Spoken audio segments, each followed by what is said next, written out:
The Crohn's and Colitis Foundation has been at the forefront of inflammatory bowel disease research and care for over 50 years. Learn more about research, education, and support at Crohn'sColitisFoundation.org. Is this the tether? This is the KBLA Sports Minute with Ray Richardson. The Dodgers got a dramatic win at home on Wednesday. Freddie Freeman delivered a 2-out, 2-run single in the bottom of the ninth to lift the Dodgers to a 4-3 win over Minnesota. Shohei Ohtani set a Dodgers record with a home run in 5 straight games. Ohtani hit his 37th in the first inning. The Angels were swept by the Mets in New York. They lost 6-3. The Angels could have swept the 3-game series with a couple of timely hits. They left 27 men on base in the series. The LA Sparks are at the Connecticut Sun tonight. The Sparks are aiming for their first 4-game winning streak in the WNBA since August 19, 2023.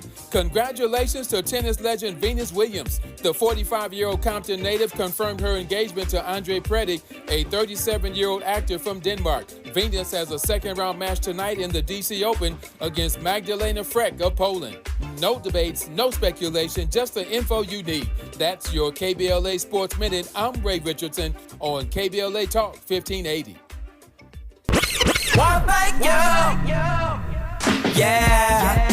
At KBLA Talk 1580, we're proud to be celebrating 4 years on the air, but we know we could not have made it this far without you.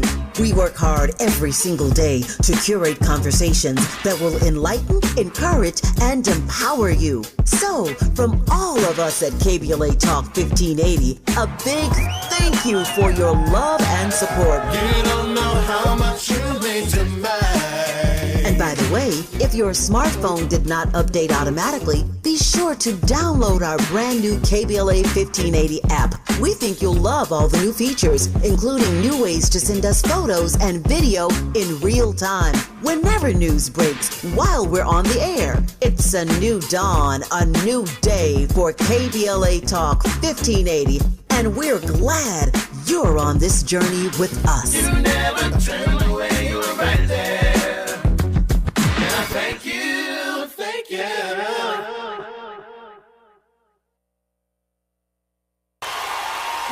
2, 3, go! Ha, ha.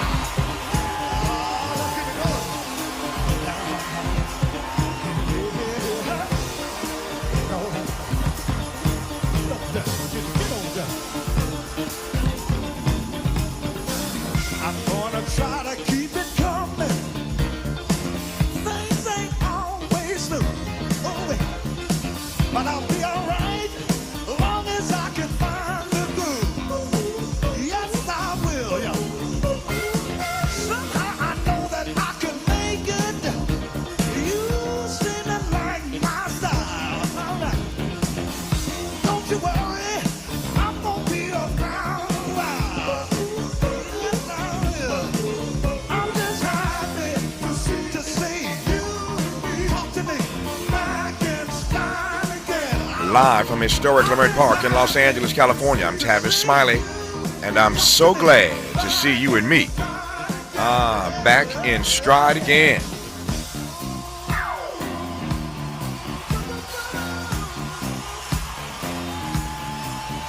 Before we get started with today's show, let me invite you to follow me on Facebook and Instagram at The Real Tavis Smiley, and get updates on X, that's formerly Twitter, at Tavis Smiley. By the way, should you miss any part of today's program or want to catch up on previous shows, you can always visit thetavisSmileyShow.com, that's thetavisSmileyShow.com, or wherever you get your podcast, and listen to the Tavis Smiley podcast version of this live program at your leisure. Another great show on tap for you today. In our second hour, 2 conversations. Up first, our regular contributor, Dr. Cornel West, is here with his thoughts on the Trump administration's release on the MLK files, but not the Epstein files. News broke yesterday that Donald Trump was made aware of multiple references to him in the Epstein files way back in May.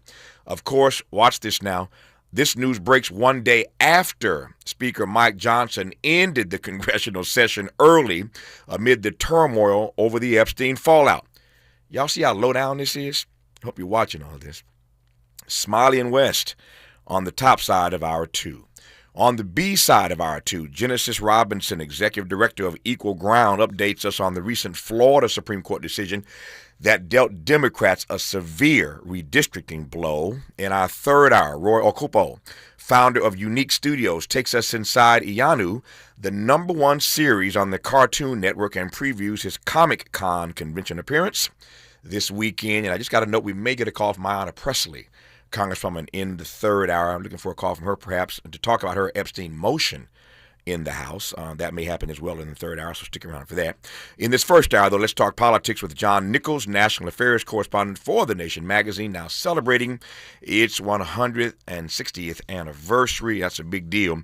We had Dee Dee Guttenplant on this program a week or two ago celebrating that anniversary, but all year long, every time I have a Nation guest on, I'll remind you that The Nation is now celebrating 160 years of doing such great reporting, and we're delighted to talk to our friend and brother John Nichols here in this first hour in just a moment. First, though, some audio of Tulsi Gabbard. Tulsi Gabbard yesterday went in on Barack Obama. She is arguing publicly that Barack Obama led a years-long coup and treasonous conspiracy against Donald Trump. Those are her words, not mine. A years-long coup and treasonous conspiracy against Donald Trump. This administration will stop at nothing, and I mean nothing, in their attempt to turn the tide, to switch the narrative from this Epstein matter to anything else they can think of.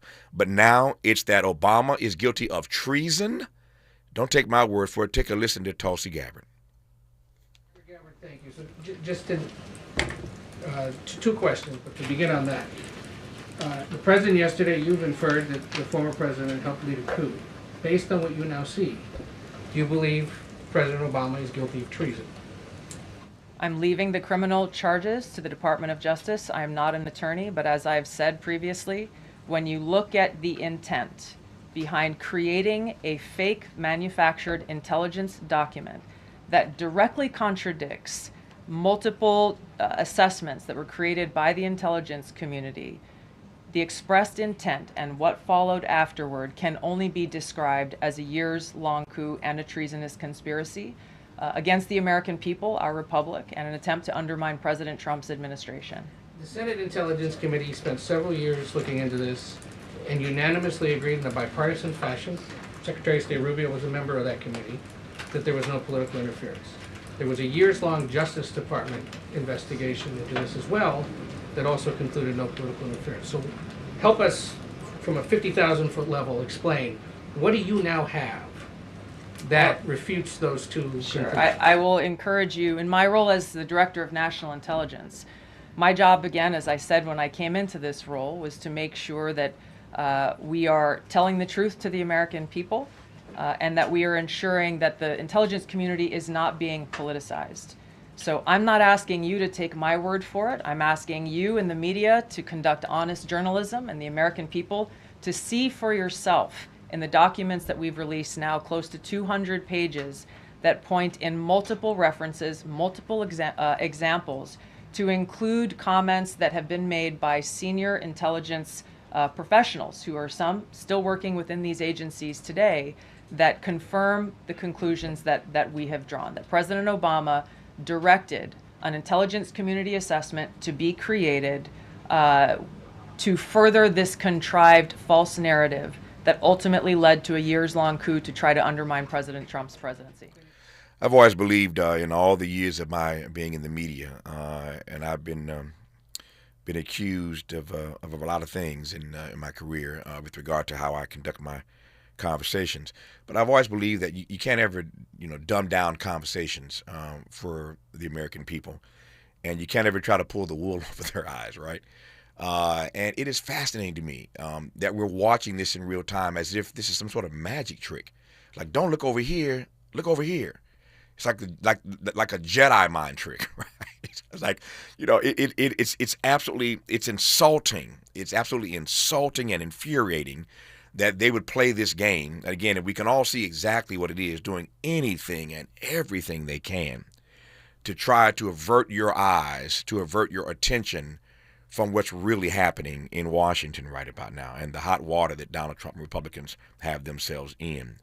When we come forward, I'll cut John Nichols loose for the hour, but again, it's the worst kind of Jedi mind trick, and that coming from the Director of National Intelligence. So now, we're talking about a few days ago was Donald Trump demanding that some sports teams change their names back to Indians and Redskins, and now it's Obama and this treasonous conspiracy. Every day it's something except what it really is. Again, I'll let John Nichols cut loose for the rest of the hour on that and a few other things I want to cover. You're listening to Tavis Smiley. From Leimert Park with love, this is Tavis Smiley. You hear that? That's Mike sleeping soundly on a Sunday night.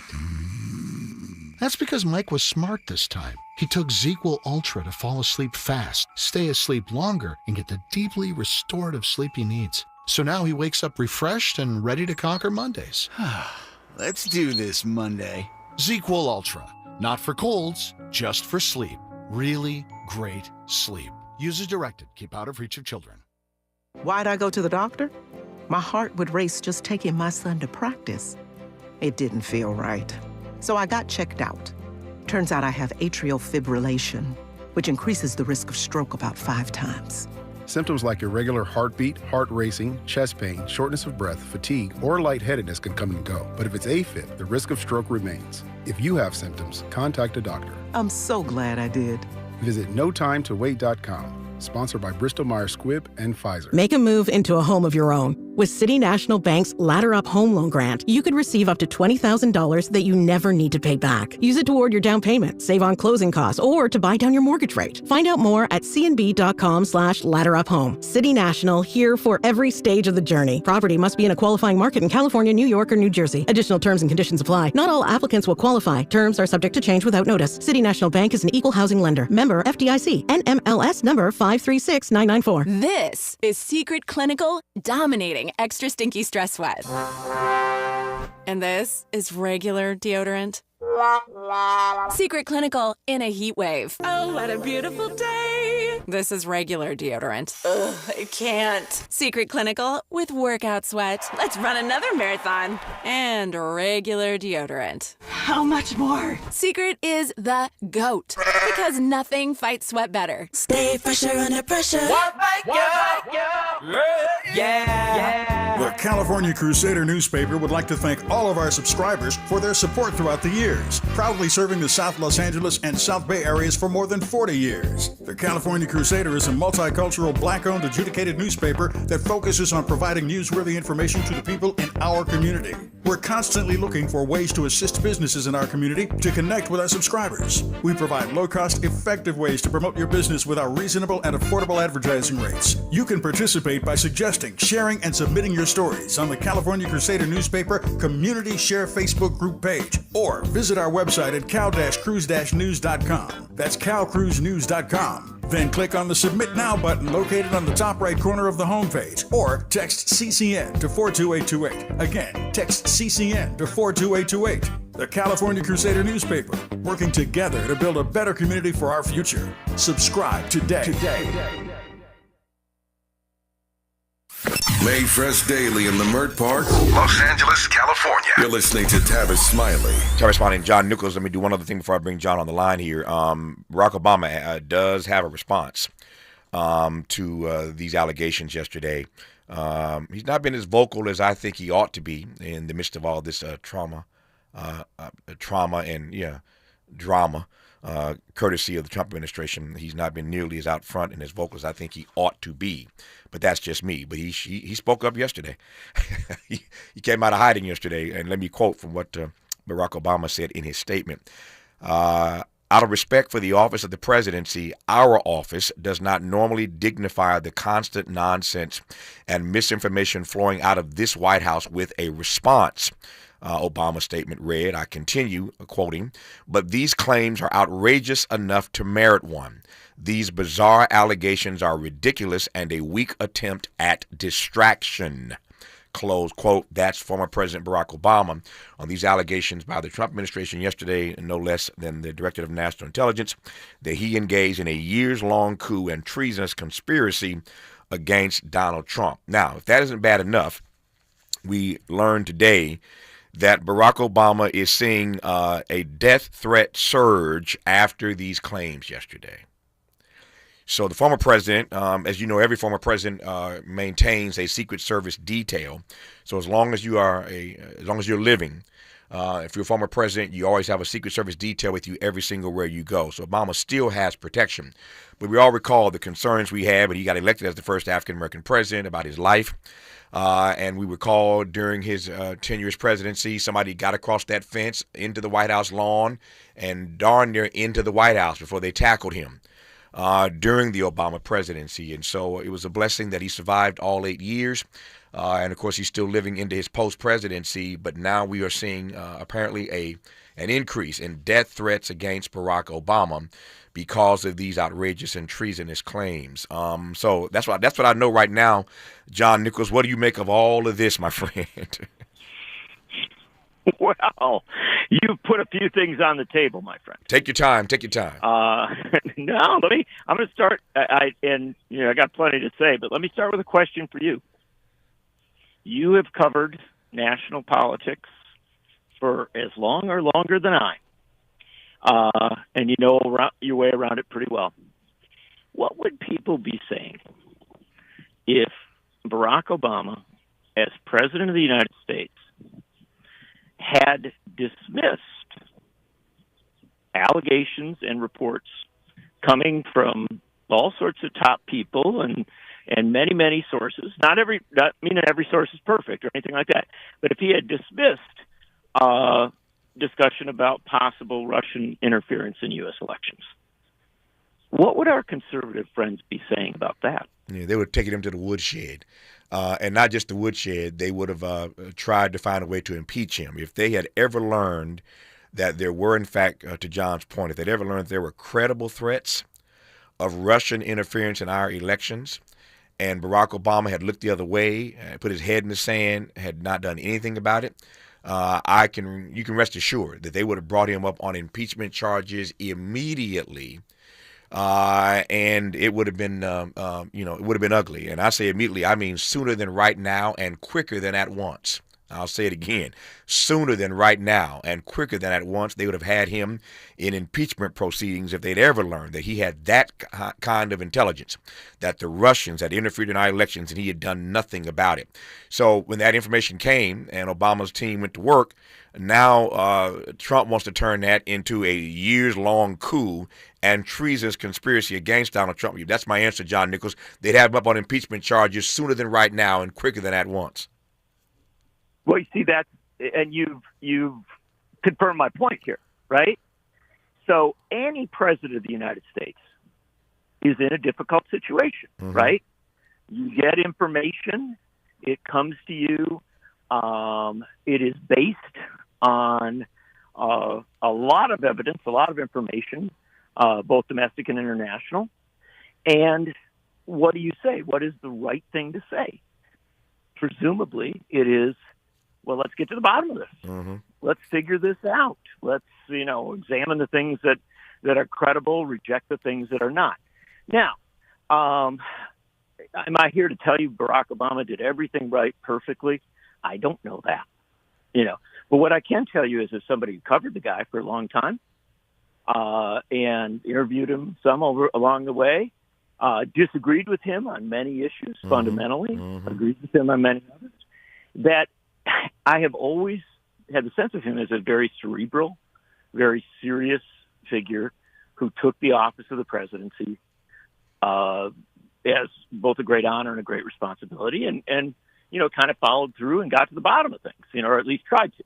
And so that's a baseline thing to understand as we discuss this, right? What would have happened if he hadn't have said, let's look at this? And then let's go to that next step. So there were examinations, many examinations, not all of them coming from Obama, some of them coming from Congress, as you recounted, right? The DOJ looking at stuff like this. And at the end of the day, what we ended up with was a situation where there was a lot of deep concern about a specific reality, which I think is getting sort of lost in this discussion. And that is the prospect, the concern in 2016 and beyond, that Russians attempted to influence the process. Mm-hmm. Now, that is different than trying to, get successfully getting in and changing votes, right? Like hacking computer equipment, things of that nature. It is the allegation that there were efforts to release information, to circulate information, to use social media from troll farms and all sorts of things in an effort to influence the vote. That a foreign government was trying to have an influence on how an election turned out in the United States. That is something that I'll tell you, there's quite a bit of evidence to point to a concern there, a legitimate concern. Again, if you didn't investigate that, if you didn't inquire into it, that would be dereliction of duty.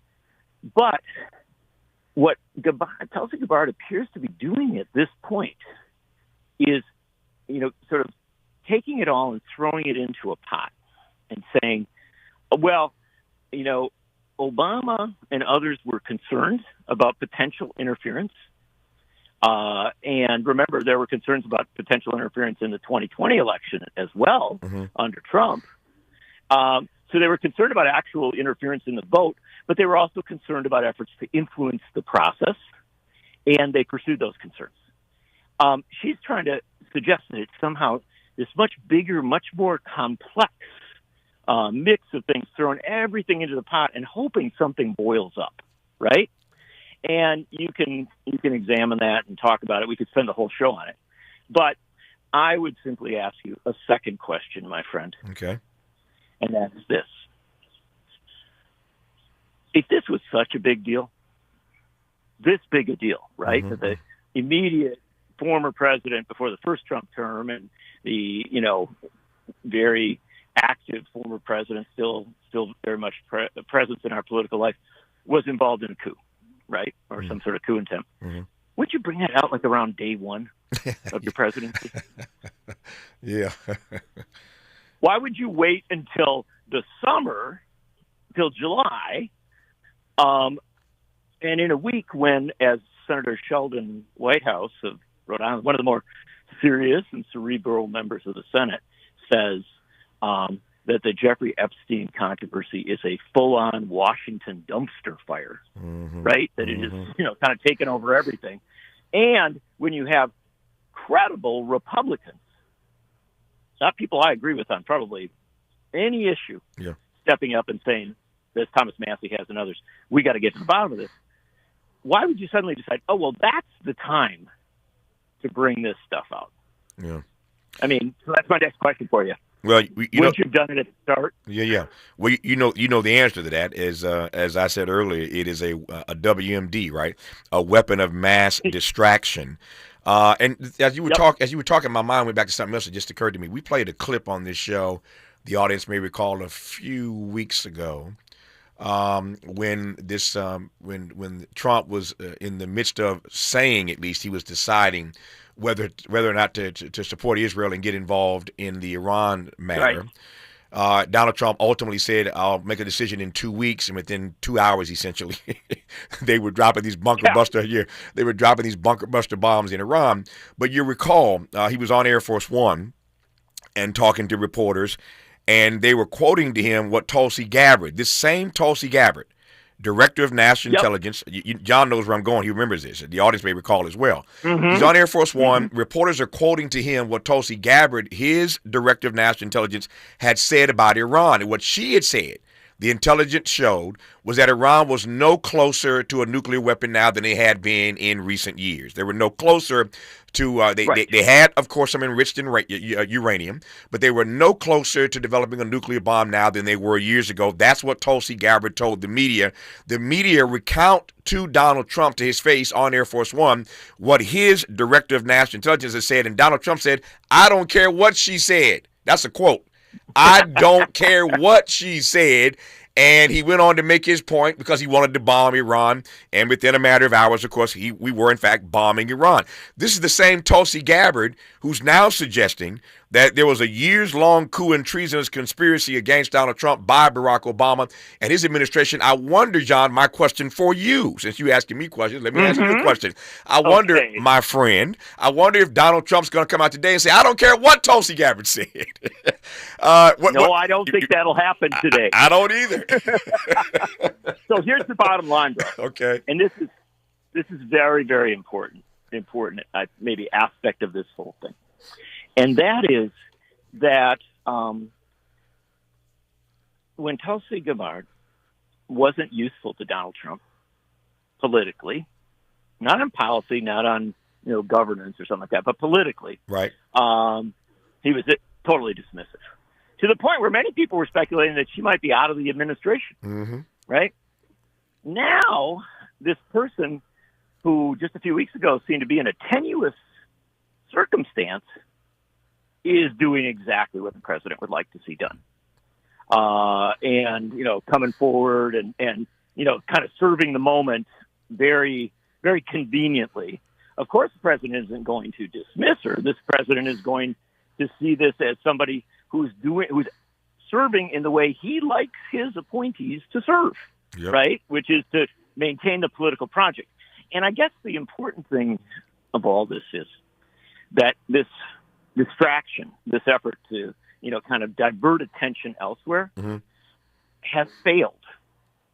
And that's the critical thing to say. And of course, things can shift and twist and turn. But at the end of the day, and you may get a call later in this show today from Ayanna Pressley, the very courageous, very effective congresswoman from Massachusetts. At the end of the day, even as the Republicans have tried everything in their power to shut down this inquiry into, and I want to emphasize this, what wealthy and powerful men are alleged to have done. Right? This inquiry into what wealthy and powerful men, including potentially the most powerful people, the wealthiest people in the world, are alleged to have done. This effort to shut it down has been aggressive to the point of literally saying, well, we're not going to let Congress operate.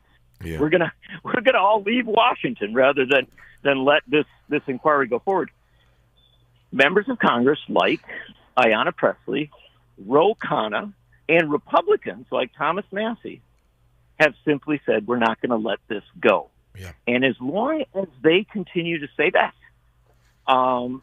I think we're seeing a new political dynamic emerging, and that is one in which Congress, even if it's only on this issue, I wish it was on a lot more issues, but Congress seems to finally, or at least some key members of Congress, are finally finding their backbone and recognizing that the Constitution of the United States, a document that we can debate to the end of the year, but the Constitution of the United States requires Congress to check and balance and provide oversight on presidents. I think the American people are actually watching this thing with great interest. Let me say the quiet part out loud, and this may get me in some trouble, not the first or last time, but I've been thinking about this for the last couple of days. I haven't heard anybody say this, so I'm going to say it first and perhaps get myself in some trouble, but let me just put it out there anyway. So Donald Trump, he has no equal in terms of his involvement, his engagement with women being called into question. He's been found guilty of assault in one case in that New York courtroom. Not assault, I should say. Let me rephrase that. He was guilty in that New York courtroom in Manhattan. This is the case, the Stormy Daniels case. They found him guilty in that case. He has had so many run-ins. I don't need to run the list. You take my point. He had all these run-ins, all these stories that we know well about his extramarital affairs. Let's just call it that, his extramarital affairs. We know all about that part. I can't imagine what could be in these files that would further humiliate Donald Trump. This is Donald Trump said, I can grab him by the you know what, and nothing would happen to me. This is Donald Trump. So, like, what's really in these files? I mean, the only thing worse than what we already know about Donald Trump and his philandering would be underage girls. That's the only thing that would be worse than what we already know about him. And he's bragged about his libido and bragged about his extramarital affairs. And Melania still hasn't left him after all this time. She won't hold his hand anywhere in public, but, she's always pushing his hand away. But you take my point, right? If we know how you behave, if we know how you show up, if we know how you treat women, if we know all that, what could be possibly in these files that would make Donald Trump go to all of the ends of the earth? He's going to the end of the earth to not release these files. So what could be worse about Donald Trump than we already know? That's what I've been thinking about. You're listening to Tavis Smiley. Helping to stretch your moral and political imagination. This is Tavis Smiley.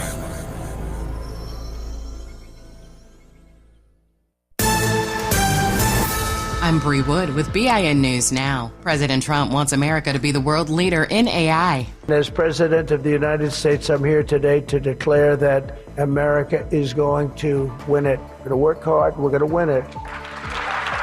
Donald Trump unveiled his AI action plan in D.C., aiming to boost U.S. tech dominance.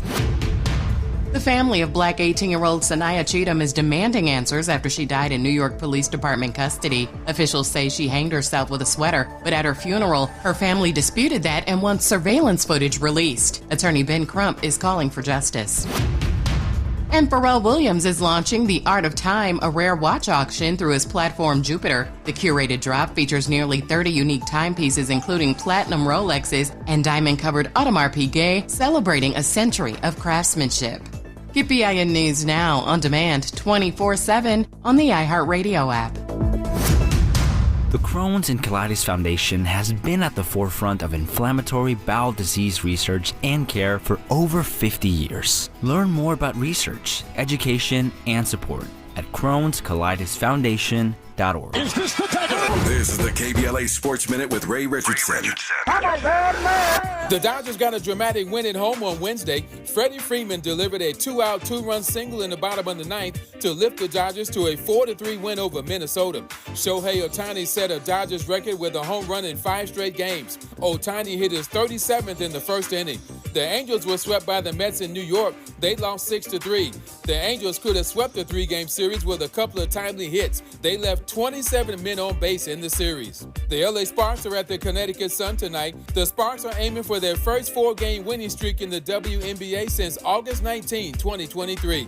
Congratulations to tennis legend Venus Williams. The 45-year-old Compton native confirmed her engagement to Andre Preddy, a 37-year-old actor from Denmark. Venus has a second-round match tonight in the DC Open against Magdalena Frech of Poland. No debates, no speculation, just the info you need. That's your KBLA Sports Minute. I'm Ray Richardson on KBLA Talk 1580. We've got a lot to talk about.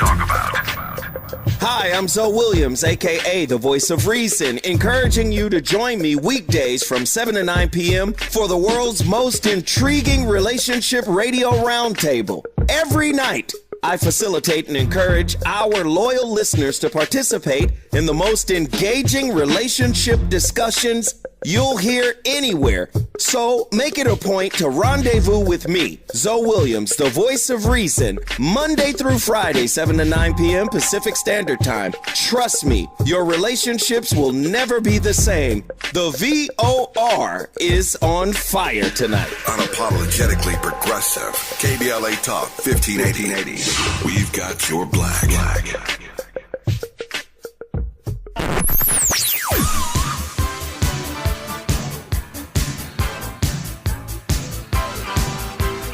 This is KBLA Talk 1580. Talk radio. That's music to your ears. We're unapologetically progressive. KBLA Talk 1580.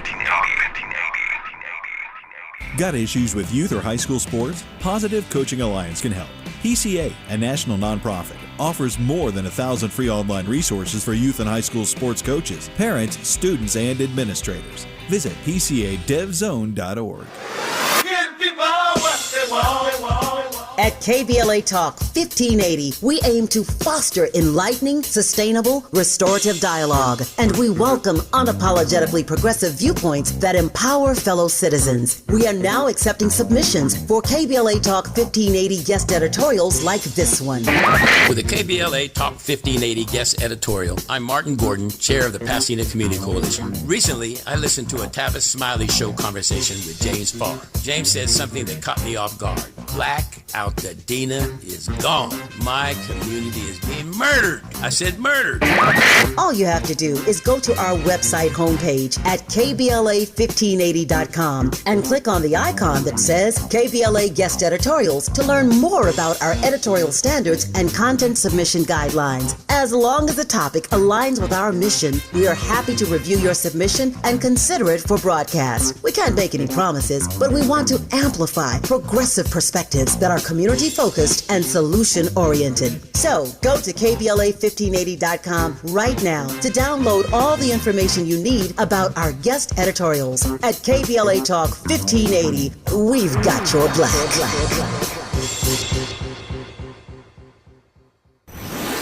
Let's get back to more of this rich dialogue with Tavis Smiley. Tavis Smiley and John Nichols of the Nation magazine, National Affairs Correspondent. We are just for the moment here trying to figure out why Donald Trump is fighting so hard, why they're doing everything they can to distract against this storyline about this Jeffrey Epstein files, these Jeffrey Epstein files not being released. So you, in case you've just tuned in, Tulsi Gabbard, the National Intelligence Director, yesterday speaking to the media, accused Barack Obama of a years-long and treasonous conspiracy against Donald Trump relative to the Russians, rather. Maybe that's a Freudian slip. The Russians interfering in our elections back in 2016. So she's accused Barack Obama of a years-long coup and treasonous conspiracy against Donald Trump. Barack Obama came out with a strong statement yesterday. I read that earlier. Essentially, he said these bizarre allegations are ridiculous and a weak attempt at distraction. Those are Obama's words. But I raised this question a moment ago before we went to break, John Nichols, about what could possibly be in these Epstein files that's making Donald Trump work this hard to do this Jedi mind trick, as you will. So I suggested earlier that we know everything about Donald Trump. We know more about Donald Trump than we want to know. We know the Stormy Daniels case. He's found guilty of 34 felony counts of falsifying business records. We know the Jean Carroll case. A jury found him liable for sexual abuse, not assault, sexual abuse, and defamation. We know that. We know all the stories that came out in the campaign about his being in Russia and liking cleaning up for radio. He prefers golden showers. I ain't mad at you for whatever your sexual proclivities are, but my point is, we know the Entertainment Tonight tape with Mr. Bush, the host, and them laughing on the truck. We all saw that. We know again his comment about I can grab him by the you know what and nothing happens to me. We know all of this. So there's nothing about Donald Trump's sex life that would surprise me, or I think anybody in this country listening right about now, except something that we don't already know. So I am not accusing the president of being a pedophile, but I'm just trying to figure out, John, what could possibly be in these files about him that would be worse than anything we already know about him. And he's president. You know, he has immunity, not from stuff he did while he was not president. But I'm just trying to figure out why he's fighting this hard, John. Well, I do not know the answer, and I will tell you this: there is plenty of speculation out there, right? And some of it is incredibly sordid. And remember, this has touched on the British royal family. This has touched on, prominent business people, all sorts of folks. There's a speculation going all over the place. Right. What we know are a couple of things, and this is one thing I'll put into the mix, and you can take it where you want to go. We talk a lot about Jeffrey Epstein and his behaviors, right? His actions, which become incredibly controversial, and it sounds pretty horrific to me. Okay, right. What we don't talk about is the fact that he's a financier. Yeah. or was a financial advisor and somebody who'd traveled in the circles of incredibly wealthy people and frequently helped them to make the arrangements, the deals, the connections that allowed them to become potentially much wealthier, right? Mm-hmm. And so I would dare suggest, this is not about Trump, this is about the overall thing of the Epstein files. I'd be fascinated if there's a whole different set of information there, in addition to all the stuff that's gotten everybody speculated and focused here. But if there is information about his financial ties to people and his, and how he made his money, Epstein, and how he maintained and expanded his fortune, and questions of how he used information potentially to get people to engage with him in financial matters and others. Right. So I guess what I would say to you is, and maybe this sounds boring compared to all the speculation about everything else, but it strikes me that when we talk about this, there is the potential that you're sort of peeling away, one layer of cover from how the very, very wealthy, the very, very powerful do their business. Yeah. Right? And I know that everybody wants the prudent side of all this, and I understand. I respect that. But I'm just telling you that I think there could be a lot here. I don't know it. I don't know the answer. But I think there could be an immense amount of information here. And if you kept digging in deeper and getting, beyond the top line, which is certainly sufficient to be concerned about, but down into the deeper questions of relationships and power and money, this could be a big deal on sort of opening up a sense of something about power. See, and let me finish one last thought here. Just one last quick thing. Nope, go. And that is, I think people on both sides of the political divide, Republicans, Democrats, conservatives, liberals, people like Trump, people dislike Trump, have a great sense that power gets away with whatever it wants to get away with, right? Mm-hmm. That power gets richer, power, operates behind the scenes in ways that is unchecked. And if we've got here the potential to get a deeper sense of how power operates and how these master manipulators operate on at this billionaire stage, I think that's compelling. And I also think perhaps that a lot of Republicans, a lot of our Republican friends, might prefer not to have that discussion at a time when they just gutted Medicaid and food programs so that they could give more money to the billionaire class. Yeah. Let me push back on that in one way and one way only. Okay. I think, to use your word, I think it is a compelling argument of what could be if they dig deep enough into the way power works and all these relationships and what we know about Epstein and may learn about Donald Trump. But to my mind, Trump has been able to hurdle over every issue that's been raised about his finances. From bankrupting other people and not paying his bills, from all the times that he in fact filed bankruptcy, from not releasing his taxes. I mean, Alvin Bragg got him on those 34 counts of in New York, but when it comes to being elected, when it comes to being elected, none of that seems to have mattered. And every financial hurdle that Democrats or others have tried to put in front of him, he's been able to get over. In fact, he was reelected this time around because people thought he was better on the economy. So here's a guy who's had all kind of business failings, and people still thought he'd be a better steward of the economy than one Kamala Harris. So I hear your point, John, but again, I can't imagine that he's trying to hide these documents over something about his finances, because he's cleared that hurdle 1,000 times. So let me push back on you, my friend. Give it to me. What happens if that financial discussion is finally intersected with another discussion? Yeah.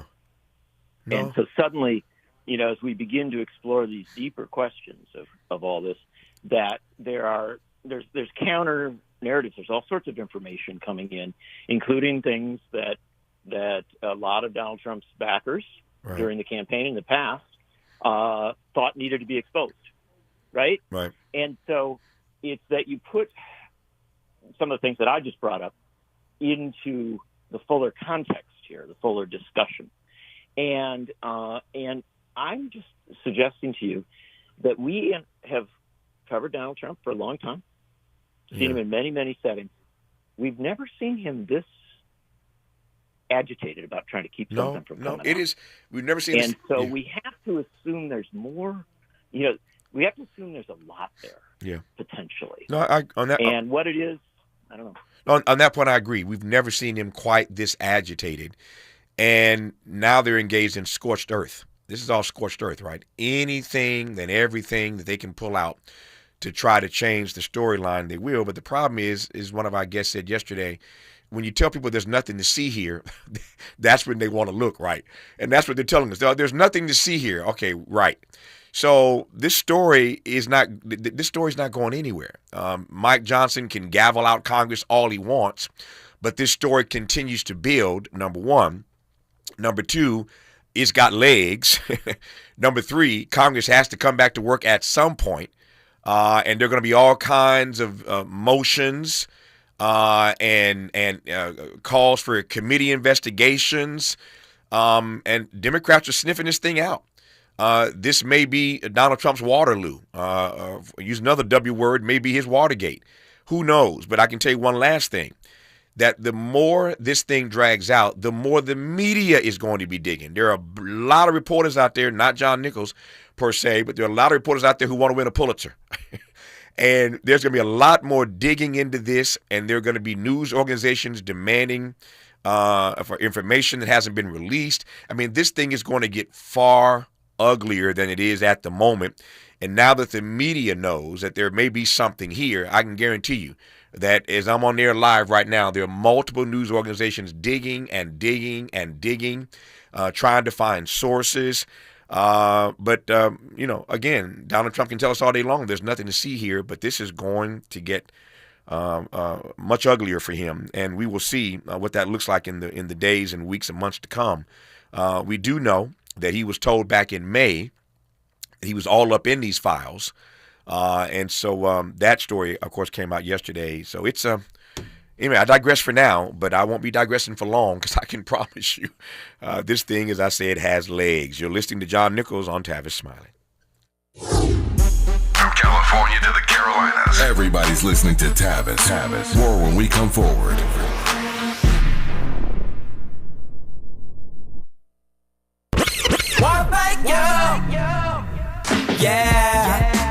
At KBLA Talk 1580, we're proud to be celebrating 4 years on the air, but we know we could not have made it this far without you. We work hard every single day to curate conversations that will enlighten, encourage, and empower you. So, from all of us at KBLA Talk 1580, a big thank you for your love and support. You don't know how much you mean to me. And by the way, if your smartphone did not update automatically, be sure to download our brand new KBLA 1580 app. We think you'll love all the new features, including new ways to send us photos and video in real time, whenever news breaks, while we're on the air. It's a new dawn, a new day for KBLA Talk 1580, and we're glad you're on this journey with us. You never turned away, you were right there.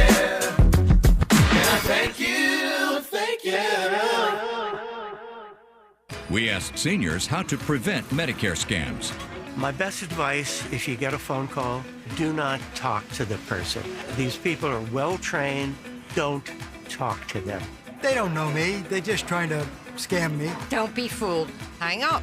Just hang up. Never give out your Medicare number. They're going to get your number to put in a false claim. If I get a call from someone, I don't pick up the phone. And should I pick up the phone and they ask for information, then I hang up. How do you detect Medicare fraud? Just like I check my credit card statements, I check my Medicare statements monthly. Scammers can get a hold of your number, order medical devices through your account, and you're not even going to know about it if you don't look at your statement. Check your statement every month. If you get your statement and you see something that you know you did not have done, you report it. Call your senior Medicare Patrol.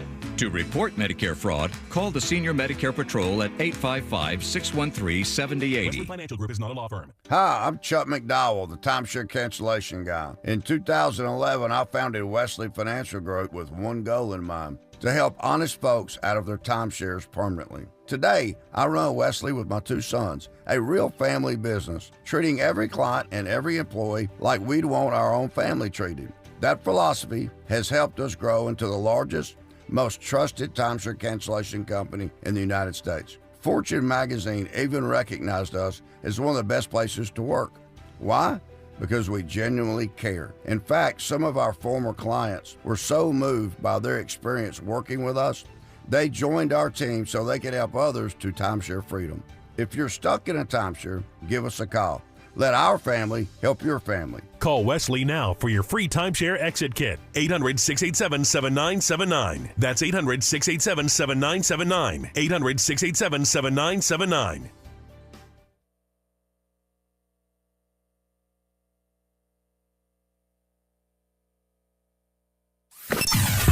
Sometimes he fails at fitting in, but we're okay with that. You're inside the Tavis Smiley Show. You are indeed with John Nichols. We've been trying to unpack in this hour what it means that the Trump administration is rolling out every possible narrative they can to change the subject from this Jeffrey Epstein file release. And that is the question of the day. Why is Donald Trump fighting so hard to stop these files from being released? We shall see in the coming days. But as I said, I think this thing has legs on it. There are two other things I want to get to right quick, John. My time is getting really, really tight here. Colombia bends the knee again to the tune of $200 million. I don't know what to make of these stories at this point of these institutions that will do anything they can to accommodate this administration. Of course, they're saying that they were about to lose $1 billion in funding for all kinds of research. I hear that point. But it's just unseemly to see a university, agree to a $200 million payment to Donald Trump. And television networks, or at least companies that own television networks. The list is getting pretty long. Yeah. And I can tell you that it sort of intersects with the conversation we've just had. If the wheels do come off the Trump administration, if things really do turn badly politically for this president and the people around him, there is going to be obviously potentially accountability for some of the people that we've been talking about or whatever. Yeah. But also, I think accountability for those who buckled in a time of great challenge for the nation. Yeah. And what we are seeing, I think we assumed for a long time that institutional power might protect us, right? You know what I mean? That universities and major media outlets would step up. And what we're starting to find out is that Thomas Jefferson, very flawed man in many ways, but wise in other ways, was probably right when he said it was wise of us to rest all power in the people. And at the end of the day, what you realize is that you can't count on universities. You can't count on even major media outlets. And so we the people have a real responsibility. That's why shows like this are important. That's why, folks who are in touch with the grassroots matter. Polling data tells us this week that Donald Trump's at the highest disapproval rating since he retook the presidency. And polling His also approval is tanking. Yeah. And there's just mounting evidence. There's mounting evidence from Virginia and from New Jersey that Democrats are looking very, very strong in those off-year elections. And so at the end of the day, we look at all these great institutions that are bending down at the knee and failing to serve what ought to be one of their primary responsibilities, which is maintaining American democracy. And so we're going to have to come riding to the rescue, my friend. So Colombia pays a $200 million fine, $200 million that is, and expels dozens of students who were involved in these pro-Palestinian demonstrations. They do all of that to curry favor with the Trump administration. Our remaining moments with John Nichols when we come forward on Tavis Smiley. This is getting good. Yeah, man. Tavis Smiley continues when we come forward. Hey, listen to this. All it needed was a new starter, Got a great deal on eBay. Did it myself. Yeah, that's cool. But how about the soft purr of an upgraded exhaust when it fits just right?